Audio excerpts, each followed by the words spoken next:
Hey guys, welcome to science study centre. आ विडियोनी अंदर आज આપણે ઘન પદાર્થમાં અપૂર્ણતાની ચર્ચા કરીશું, એટલે કે ઘન પદાર્થમાં જોવા મળતી ક્ષતિઓની ચર્ચા કરીશું અને સાથે આ ક્ષતિઓ કેટલા પ્રકારની હોય તેની ચર્ચા આપણે કરીશું। ઘન પદાર્થમાં અપૂર્ણતા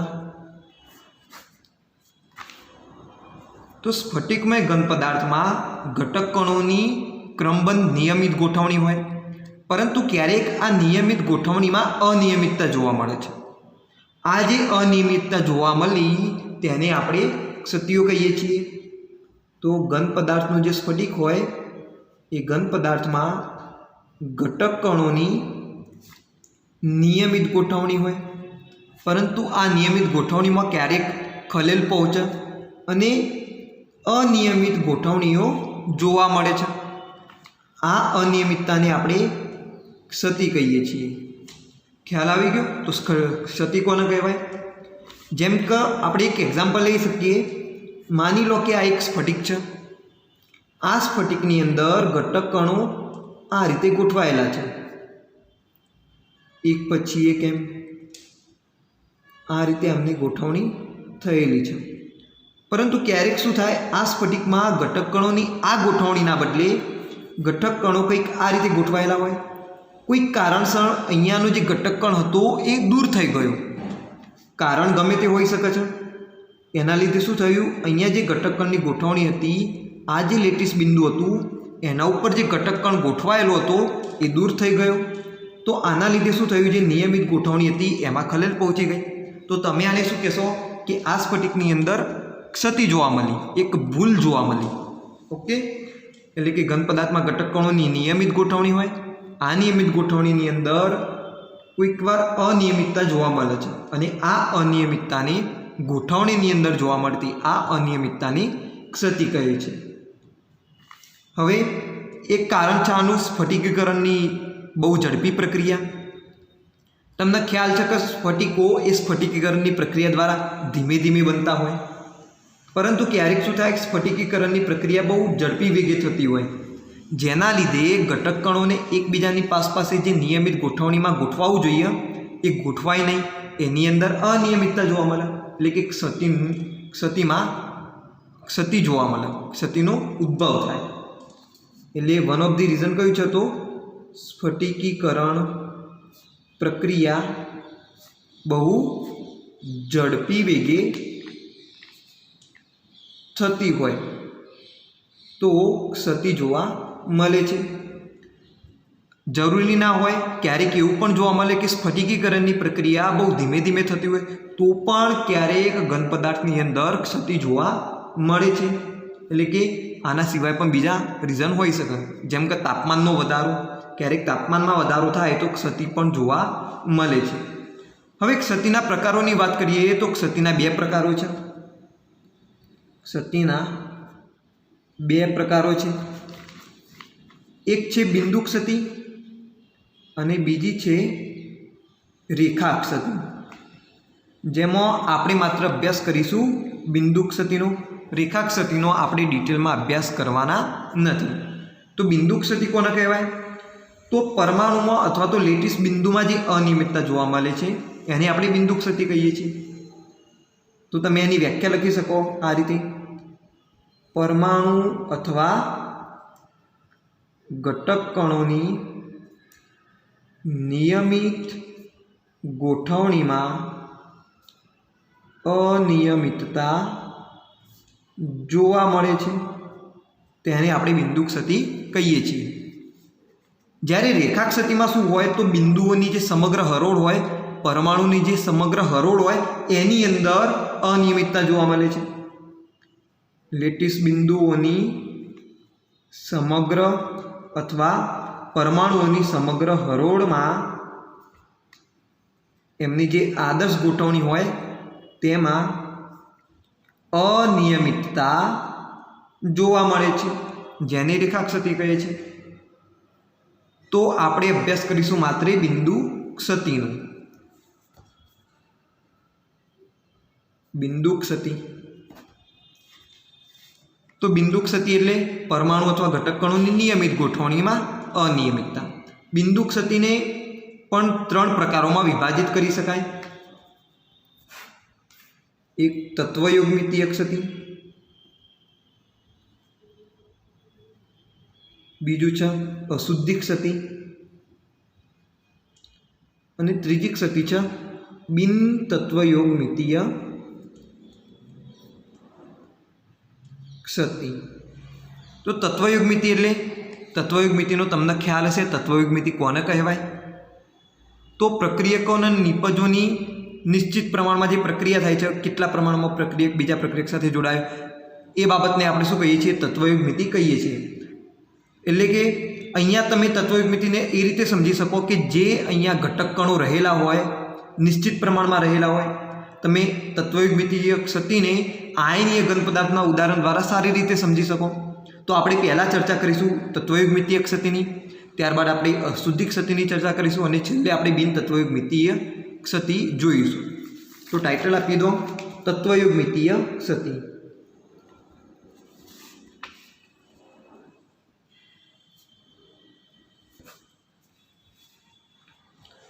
तो तत्वयुग्मितीय क्षतिना આપણે ક્યારેક ઉષ્માગતિકીય क्षति पण कहीए छीए। उष्मागतिकीय क्षति कारण के आ क्षतिनी अंदर तापमानना फेरफार साथे फेरफार थाय छे। तापमान जेम बदलाय एम क्षतिमां पण फेरफार थशे, माटे आपणे तत्वयुग्मितीय क्षतिने उष्मागतिकीय क्षति पण कहीए छीए। जेम आगळ वात करी के आने आपणे आयनीय घन पदार्थना उदाहरण लईने सारी रीते समझी सकीए। जेम के NaCl होय तो Na नी अंदर जेटला Na+ आयनो होय तेटला ज Cl- आयनो होय।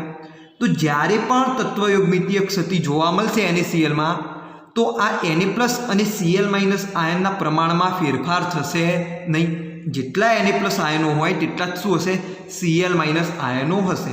एटले आवा प्रकारनी जे क्षति होय के जेनाथी घटक कणोना प्रमाणमां कोई फेरफार थाय नहीं, तो तेवी क्षतिने आपणे तत्वयुग्मितीय क्षति कहीए छीए।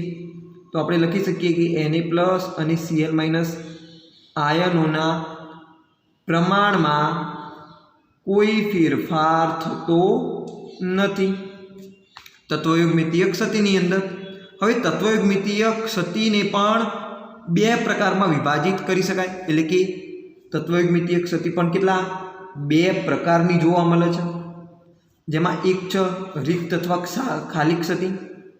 रिक्त एटले के खाली क्षति अने बीजी छे आंतरालीय क्षति। तो आपणे पहला समझी लीए कि रिक्त एटले के खाली क्षति कोने कहेवाय? तो जो आ रिक्त अने आंतरालीय क्षति आ बंने क्षतिओ बिन आयनीय घन पदार्थमां जोवा मळे छे। ज्यारे आयनीय घन पदार्थनी अंदर आ रिक्त अने आंतरालीय क्षतिनी जग्याए शॉटकी अने फ्रेंकल क्षति जोवा मळशे। बिन आयनीय घनमा रिक्त अने आंतरालीय क्षति जोवा मळशे, ज्यारे आयनीय घनमा शॉटकी अने फ्रेंकल क्षति तमने जोवा मळशे।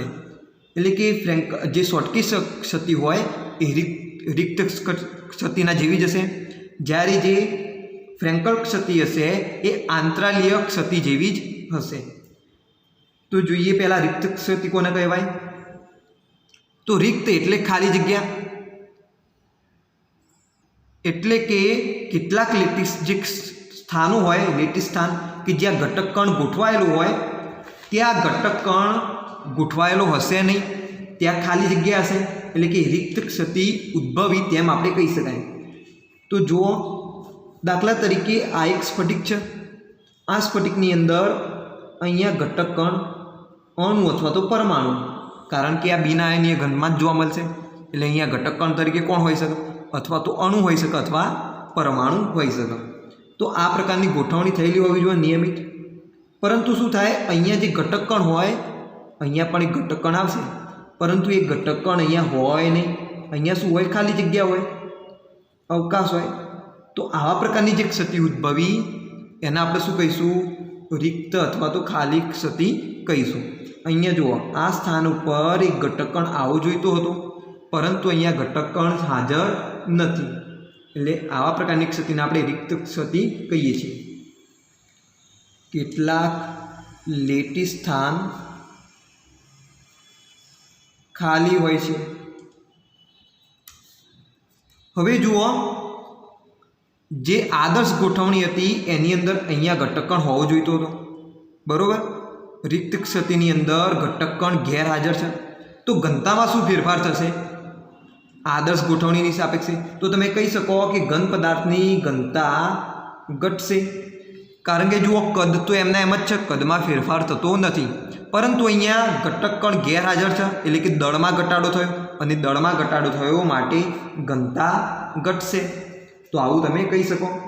બીજા પ્રકારની ક્ષતિ છે આંતરાલીય ક્ષતિ। તો આંતરાલીય ક્ષતિમાં શું થાય કે કેટલાક ઘટકકણ જે હોય પરમાણુ અથવા તો અણુ એ આંતરાલીય સ્થાનમાં સ્થળાંતર પામી જાય, એટલે કે આંતરાલીય સ્થાન પ્રાપ્ત કરે છે ઘટકકણો। તો આવી ક્ષતિને આપણે આંતરાલીય ક્ષતિ કહીએ છીએ। ઉદાહરણ દ્વારા ડાયાગ્રામ દ્વારા સમજીએ તો તમે આ રીતની ફિગર ડ્રો કરી શકો। જુઓ, અહીંયા એક ઘટકકણ હોય, અહીંયા બીજો ઘટકકણ હોય, એ રીતે અહીંયા ઘટકકણ હોય, અહીંયા ઘટકકણ હોય। ચલો થોડી મોટી ફિગર ડ્રો કરીએ તો વધારે સારી સમજ પડશે। આ રીતે નિયમિત ગોઠવણીમાં ઘટકકણો શું હોય ગોઠવાયેલા હોય। આ રીતે નિયમિત ગોઠવણી એમની ચાલતી રહેતી હોય, પરંતુ શું થાય ક્યારેક અહીંયાનું જે ઘટકકણ હોય એ સ્થળાંતર પામી જાય, અને માની લો કે આ જે ઘટકકણો વચ્ચેનું આંતરાલીય સ્થાન હતું તે આગળ ગોઠવાઈ જાય। અહીંયા પાછી નિયમિત ગોઠવણી એમને એમ ચાલતી હોય, વળી પાછું અહીંયાથી કોઈ ઘટકકણ દૂર થયો ને અહીંયા માની લો કે આ આંતરાલીય સ્થાનમાં આવી ગયો, તો આ રીતની શું થાય છે ગોઠવણીઓ જોવા મળે છે। એટલે કે જે ઘટકકણ મૂળ સ્થાન હોય તે મૂળ સ્થાન છોડી દેશે અને કોઈ બીજા ઘટકકણોની વચ્ચેનું જે આંતરાલીય સ્થાન હશે એ પ્રાપ્ત કરશે। એટલે આવા પ્રકારની જે ક્ષતિ ઉદ્ભવી તેને આપણે કહીશું આંતરાલીય ક્ષતિ। તો તમે જુઓ કે આંતરાલીય ક્ષતિ જો જોવા મળે ઘનમાં તો ઘનતામાં ફેરફાર થશે કે નહીં થાય? તો ઘનતામાં ફેરફાર થશે નહીં, ઘનતામાં ફેરફાર થશે નહીં, કારણ કે આ જે ઘટકકણ છે એ ઘનમાંથી દૂર નહીં થઈ ગયો, ઘનની અંદર જ છે, સ્ફટિકની અંદર જ છે, પરંતુ એની ફેર ગોઠવણી થયેલી છે।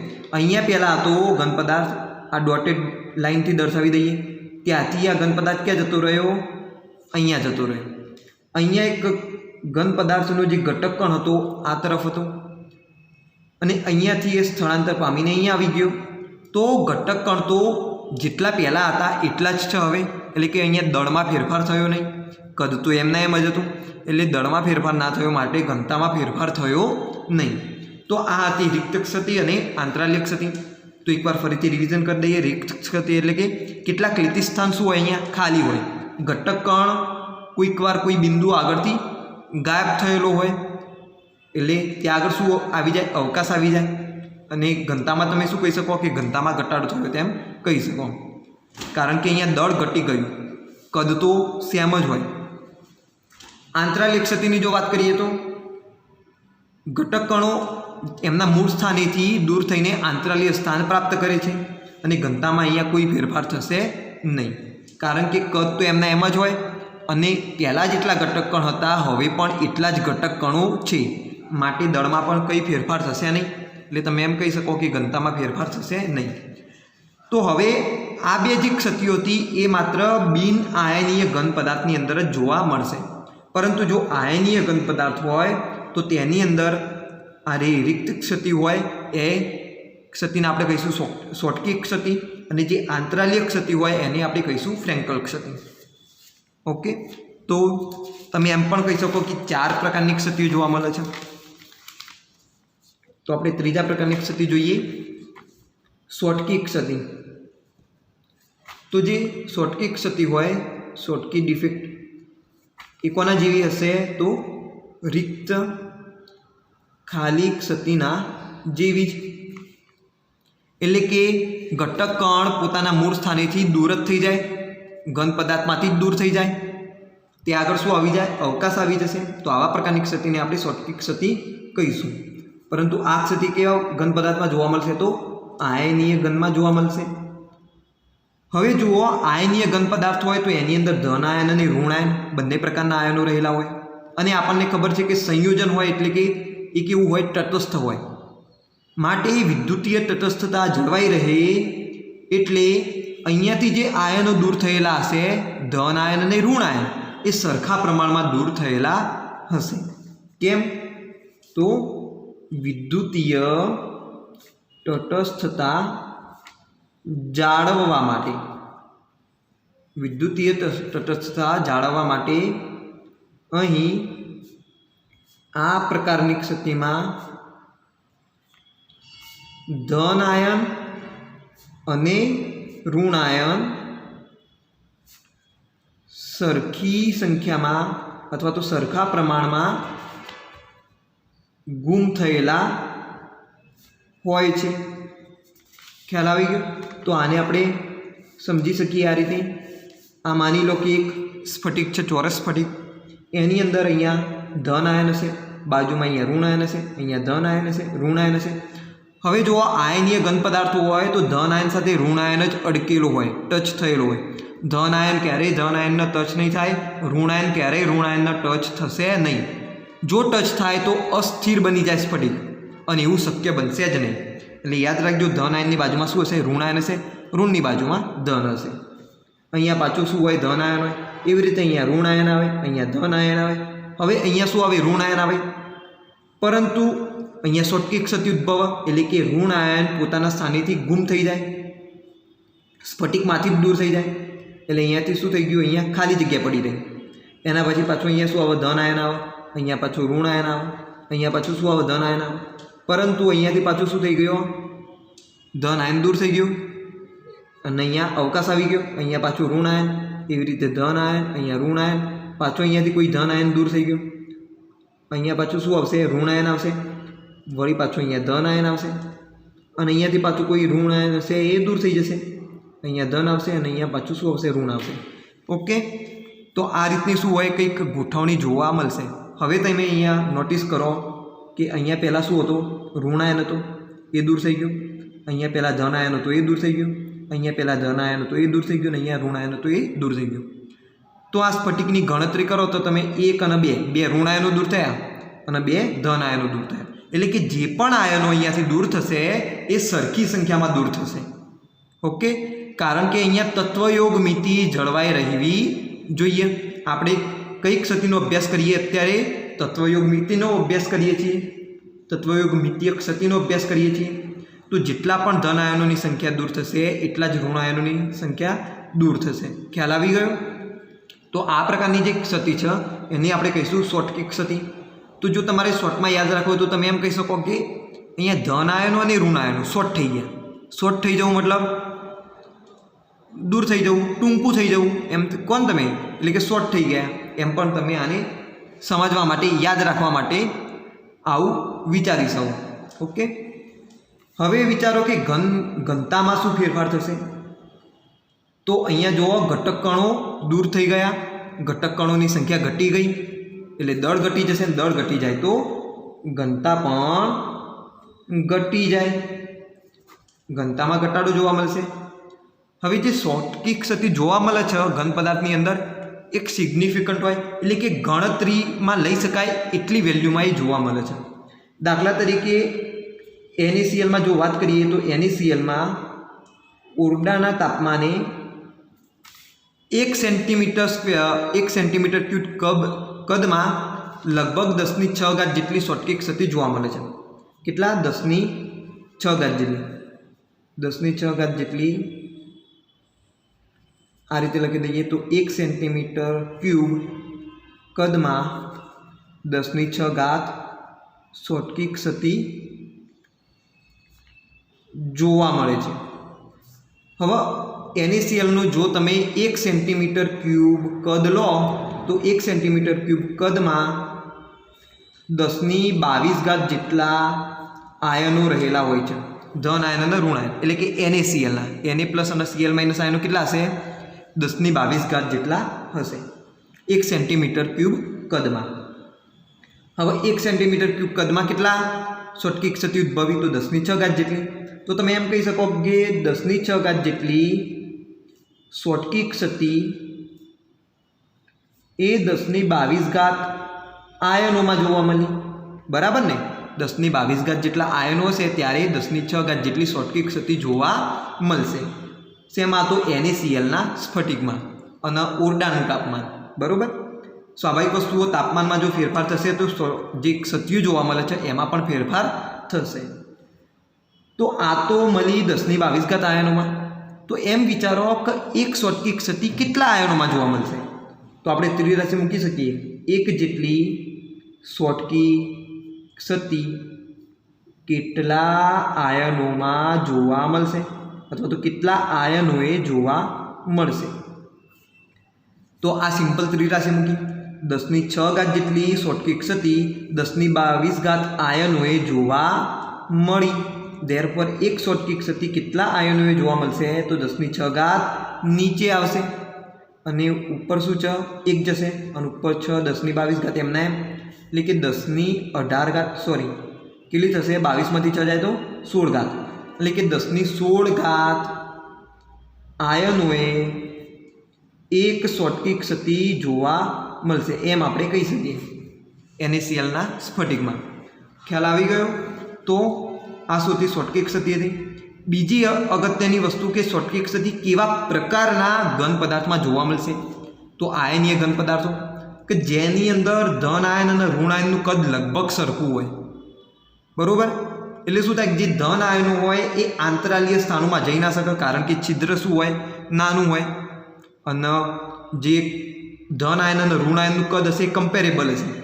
એટલે ધન આયન અને ઋણ આયનના કદ લગભગ સરખા હોય એવા ઘન પદાર્થમાં આ શું જોવા મળશે? શોટકી ક્ષતિ તમને જોવા મળશે. એના તમે એક્ઝામ્પલમાં લખી શકો NaCl, KCl, CSCl, એના પછી AgBr. તો આ બધા જે ઘન પદાર્થો હોય એની અંદર ધન અને ઋણ આયનના કદ લગભગ સરખા હોય છે, અને લગભગ જો સરખા હોય કદ તો એની અંદર કેવી ક્ષતિ જોવા મળશે? શોટકી ક્ષતિ જોવા મળશે. ઓકે, તો આટલી વસ્તુ તમારે શોટકી ક્ષતિની અંદર યાદ રાખવાની. આપણી નેક્સ્ટ ક્ષતિની વાત કરીએ. ચોથી ક્ષતિ આપણી ફ્રેન્કલ ક્ષતિ. ફ્રેન્કલ ક્ષતિ. તો ફ્રેન્કલ ક્ષતિ પણ શેમાં જોવા મળશે? આયનીય ઘન પદાર્થની અંદર જોવા મળશે. પરંતુ એવા આયનીય ઘન પદાર્થો જેની અંદર ધન આયન અને ઋણ આયનના કદમાં શું હોય? મોટો ફેરફાર હોય. કેવો હોય ફેરફાર? બહુ મોટો હોય. તો પહેલાં સમજી લઈએ કે ફ્રેન્કલ ક્ષતિ કોને કહેવાય. તો જે નાનો આયન હોય, નાનો આયન મોટાભાગે શું હોય? તો ધન આયન એ બહુ નાના હોય કદમાં. તો જે નાનો આયન હોય તે મૂળ સ્થાનેથી દૂર થશે અને મૂળ સ્થાનેથી સ્થળાંતર પામીને જે ઋણ આયનો વચ્ચેના આંતરાલીય સ્થાનો હોય એની અંદર સ્થાન પ્રાપ્ત કરશે. એટલે આવા પ્રકારની ક્ષતિ જોવા મળશે. નાનો આયન હોય તે મૂળ સ્થાનેથી સ્થળાંતરિત થઈ ને આંતરાલીય સ્થાન પ્રાપ્ત કરે છે. હવે આંતરાલીય સ્થાન પ્રાપ્ત કરશે એટલે શું થશે? જે પોતાનું મૂળ સ્થાન હતું ત્યાં આગળ અવકાશ ઉત્પન્ન થશે. એટલે કે મૂળ સ્થાને ખાલી ક્ષતિ એટલે કે રિક્ત ક્ષતિ ઉદ્ભવશે અને નવું સ્થાન જ્યાં પ્રાપ્ત કર્યું આંતરાલીય સ્થાન ત્યાં આગળ કઈ ક્ષતિ ઉત્પન્ન થશે? તો આંતરાલીય ક્ષતિ ઉત્પન્ન થશે, ઉદ્ભવે છે તેમ કહી શકાય. તો અહીંયા શું થયું? આપણે ડાયાગ્રામ દ્વારા સમજી લઈએ. માની લો કે આ એક ચોરસ સ્ફટિક છે. આની અંદર અહીંયા શું હશે? ધન આયન હશે, અહીંયા પાછું ઋણ આયન હશે, અહીંયા ધન આયન હશે, પાછું અહીંયા ઋણ આયન હશે. હવે અહીંયા પાછું ઋણ આયન આવશે, ધન આયન છે એટલે, અને અહીંયા પાછું ધન આયન. માની લો કે અહીંયા ઋણ આયન છે અને અહીંયા ધન આયન છે. પરંતુ આ ધન આયન શું થઈ ગયો? અહીંયાથી દૂર થઈ ગયો. શું થઈ ગયું? અહીંયાથી દૂર થઈ ગયું. અને પહેલાં અહીંયા આપણે દોરી દઈએ. અહીંયા શું હતો? એક ધન આયન હતો, એ અહીંયાથી દૂર થઈ ગયો, અહીંયા અવકાશ આવી ગયો અને એ દૂર થઈને માની લો કે અહીંયાનું જે આંતરાલીય સ્થાન હતું ત્યાં આગળ એ વિસ્થાપિત થઈ ગયો, ત્યાં આગળ સ્થળાંતર પામી ગયો. તો અહીંયા જો શું થયું, અહીંયા ખાલી જગ્યા ઉત્પન્ન થઈ ગઈ, એટલે કે અહીંયા રિક્ત ક્ષતિ ઉદ્ભવે છે અને અહીંયા વધારાનું સ્થાન આંતરાલીય સ્થાન પ્રાપ્ત કર્યું, એટલે અહીંયા આંતરાલીય ક્ષતિ ઉદ્ભવે છે એમ આપણે કહી શકીએ. માની લો કે અહીંયા કોઈ ઋણ આયન હશે, અહીંયા પાછું ધન આયન હશે, અહીંયા પાછું ઋણ આયન હશે, અહીંયા પાછું ધન આયન હશે. તો માની લો કે આ ધન આયન ક્યાં આવી ગયો, અહીંયા આગળ આવી ગયો, આ જે આંતરાલીય સ્થાન છે એમાં આવી ગયો. તો અહીંયા શું થશે, રિક્ત ક્ષતિ ઉત્પન્ન થશે, અહીંયા પાછી આંતરાલીય ક્ષતિ ઉત્પન્ન થશે. તો આવા પ્રકારની જે ક્ષતિ છે એને આપણે શું કહીએ છીએ, તો ફ્રેન્કલ ક્ષતિ કહીએ છીએ. તો સમજી લો કે ફ્રેન્કલ ક્ષતિ કોને કહેવાય. શું થાય કે જે નાનો આયન હોય અને મોટાભાગે ધન આયન જ શું હોય, નાનું હોય, તો એ પોતાના સામાન્ય જે આદર્શ સ્થાન હોય એ છોડી દેશે અને જે ઋણ આયનો વચ્ચેનું જે છિદ્ર હશે, જે આંતરાલીય સ્થાન હશે, એની અંદર પોતાની જગ્યા પ્રાપ્ત કરશે. ઓકે, એટલે શું થાય કે જે પોતાની મૂળ જગ્યા હતી ત્યાં આગળ ખાલી જગ્યા ઉત્પન્ન થાય, એટલે કે રિક્ત ક્ષતિ ઉદ્ભવ, અને નવું સ્થાન પ્રાપ્ત કર્યું ત્યાં આંતરાલીય ક્ષતિ ઉદ્ભવશે. બરાબર. હવે અહીંયા ધન આયનનું શું થાય છે, વિસ્થાપન થાય છે. માટે ફ્રેન્કલ ક્ષતિને આપણે વિસ્થાપન ક્ષતિ પણ કહીએ છીએ. તો એમસીક્યુની અંદર યાદ રાખવાનું, ફ્રેન્કલ ક્ષતિ નામ ના પણ આપેલું હોય, વિસ્થાપન ક્ષતિ એવું નામ પણ એને આપેલું હોઈ શકે છે. તો આ વસ્તુ યાદ રાખવાની કે ફ્રેન્કલ ક્ષતિને આપણે વિસ્થાપન ક્ષતિ તરીકે પણ ઓળખીએ છીએ. તમે વિચારો કે ઘનતામાં અહીંયા કોઈ ફેરફાર થશે કે નહીં થાય. તો ઘનતામાં ફેરફાર થશે નહીં. બરાબર. કેમ? તો અહીંયા જુઓ કે જે ધન આયનના સ્થાનમાં જે ફેરફાર થયો એ માત્ર સ્ફટિકની અંદર જ થયું. પહેલાં જેટલા ક્ષતિ ઉદ્ભવી તે પહેલાં જેટલા આયનો હતા એટલા જ આયનો ફ્રેન્કલ ક્ષતિ ઉદ્ભવ્યા બાદ છે. માટે દળમાં કોઈ ફેરફાર નહીં થાય. દળમાં જો ફેરફાર નહીં થાય તો ઘનતામાં પણ ફેરફાર થશે નહીં. ઓકે, આગળ પણ આપણે ઘનતાની ચર્ચા કરી હતી શોર્ટકી ક્ષતિમાં. તો ત્યાં આગળ ઘનતા ઘટતી હતી, પરંતુ ફ્રેન્કલ ક્ષતિમાં ઘનતામાં ફેરફાર થશે નહીં. હવે વાત કરી લઈએ કે ફ્રેન્કલ ક્ષતિ કેવા પ્રકારના આયનોની અંદર જોવા મળશે, એટલે કે કેવા પ્રકારના આયનીય ઘનની અંદર જોવા મળશે. તો આગળ જેમ વાત કરી કે જેમાં ધન આયન અને ઋણ આયન વચ્ચેનું કદમાં ફેરફાર બહુ મોટો હોય, ધન આયન અને ઋણ આયનના કદમાં મોટો ફેરફાર હોય તેવા ઘનમાં આવા પ્રકારની ક્ષતિ ઉદ્ભવે. એનાથી શું થાય, સરળતાથી ધન આયન પોતાના મૂળ સ્થાનેથી છટકી શકે અને ઋણ આયન વચ્ચેની જે જગ્યા હોય એમાં ફિટ થઈ શકે. એટલા માટે આવા પ્રકારના ઘનમાં શું જોવા મળશે, ફ્રેન્કલ ક્ષતિ જોવા મળશે. એના એક્ઝામ્પલ છે ZnS, AgCl, AgBr, AgI વગેરે. તો આમાં શું હોય, Zn2+ અને Ag+ આયનોનું જે કદ હોય એ નાનું હોય જે ઋણ આયનની સાપેક્ષે. એટલા માટે આવા પ્રકારના ઘનમાં ફ્રેન્કલ ક્ષતિ ઉદ્ભવશે. હવે અહીંયા એક અગત્યની બાબત યાદ રાખવાની કે AgBr એ ફ્રેન્કલ ક્ષતિ પણ જોવા મળશે, ફ્રેન્કલ ક્ષતિ પણ શો કરશે અને બીજી શોર્ટકી ક્ષતિ પણ દર્શાવશે. એટલે AgBr યાદ રાખવાનું. AgBr ફ્રેન્કલ ક્ષતિ અને શોર્ટકી ક્ષતિ બંને પ્રકારની ક્ષતિઓ દર્શાવે છે. આટલી વસ્તુ તમે યાદ રાખજો. તો ફ્રેન્કલ ક્ષતિ તમને હવે આવડી ગઈ હશે. તો એકવાર જોઈ લઈએ શોર્ટકી ક્ષતિ અને ફ્રેન્કલ ક્ષતિમાં શું ડિફરન્સ હોય. તો શોર્ટકી ક્ષતિમાં શું થાય કે જે આયનો હોય પોતાના મૂળ સ્થાનેથી દૂર થઈ જશે, એમના મૂળ જે સ્થાન હોય, આદર્શ સ્થાન હોય તેનાથી ગેરહાજર હશે, પૂરા સ્ફટિકમાંથી જ ગેરહાજર હશે. એટલે ત્યાં આગળ શું આવી જાય, અવકાશ આવી જાય. તો આવા પ્રકારના ઘનમાં શું થશે, ઘનતા ઘટી જશે. શેમાં જોવા મળે, તો જેમાં ધન આયન અને ઋણ આયનનું કદ લગભગ સરખા જેવું હોય એવા પ્રકારના ઘનમાં આવી ક્ષતિ જોવા મળશે. એના ઉદાહરણો ખાસ યાદ રાખવાના, NaCl, KCl, બરાબર, CaCl, AgBr. આવા પ્રકારમાં શોર્ટકી ક્ષતિ જોવા મળશે. બીજું NaClનું એક્ઝામ્પલ પણ યાદ રાખવાનું કે 1 સેન્ટીમીટર ક્યુબ ઘન કદમાં 10⁶ શોર્ટકી ક્ષતિ જોવા મળશે. એટલે કે તમે એમ પણ કહી શકો કે 10⁻22 જેટલા આયનોએ 10⁶ જેટલી શોર્ટકી ક્ષતિ જોવા મળે છે. એટલે કે 10⁻16 આયનોએ લગભગ 1 શોર્ટકી ક્ષતિ જોવા મળશે. પછી આપણે જોઈ ફ્રેન્કલ ક્ષતિ. તો ફ્રેન્કલ ક્ષતિ એ કેવા પ્રકારના ઘનમાં જોવા મળે કે જેમાં ધન આયન અને ઋણ આયન વચ્ચે કદમાં મોટો ડિફરન્સ હોય. એમાં શું થાય તો જે ધન આયન હોય બહુ નાના હોય એટલે પોતાના મૂળ સ્થાનેથી દૂર થઈ જશે, અને જે ઋણ આયન વચ્ચેના આંતરાલીય સ્થાન હોય, જે છિદ્રો હોય એની અંદર પોતાનું સ્થાન પ્રાપ્ત કરી લે. એટલે મૂળ સ્થાને રિક્ત ક્ષતિ ઉદ્ભવ અને જે નવું સ્થાન પ્રાપ્ત કર્યું ત્યાં આંતરાલીય ક્ષતિ ઉદ્ભવ. આવા પ્રકારની ક્ષતિને આપણે ફ્રેન્કલ ક્ષતિ કહીએ. એનું બીજું પણ નામ છે વિસ્થાપન ક્ષતિ. ઘનતામાં કોઈ ફેરફાર થશે નહીં અને ધન આયન અને ઋણ આયન વચ્ચે મોટો ડિફરન્સ હશે. બીજું એના ઉદાહરણ યાદ રાખવાના તો ZnS, AgCl, AgBr અને AgI. એક કોમન ઉદાહરણ પણ યાદ રાખવાનું AgBr કે જે બંને પ્રકારની ક્ષતિ દર્શાવશે, ફ્રેન્કલ અને શોર્ટકી ક્ષતિ. બરાબર. હવે